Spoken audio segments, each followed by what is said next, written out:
Coach Dan here from Rise Above, and I'm here to teach you how to do a double kettlebell dead clean to a shoulder press. Now, if you haven't seen our video on how to do a double dead clean, I would start there before jumping to this one. That way you can get the actual clean down. So you're gonna go ahead, you're gonna start with those kettlebells between your feet, and remember, I've talked about this a lot. The bigger the bell, the wider you're gonna need those feet apart. I say the smaller the bell, the smaller you're gonna need them apart.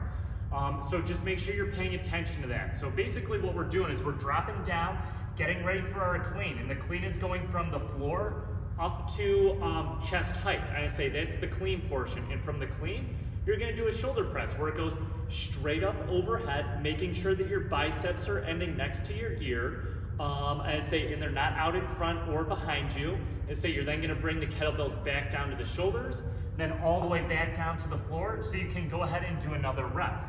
Now, the biggest thing is, when you go to the next rep, your first rep is gonna look really good. Now, I'm gonna turn sideways so you can see from the side, so you can sort of see what I'm talking about. Again, start with those kettlebells here, bringing it up into that clean, pressing it straight up overhead. Again, bicep ending next to the ear, bringing it all the way back down to the floor.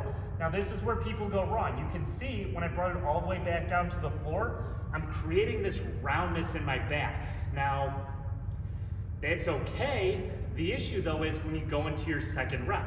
So I ended here and say, now I'm about to go into my second rep. So you're gonna see what I'm gonna do. I'm gonna drop those hips, flatten my back out, and bring it back up into that front rack clean, shoulder press, all the way back down.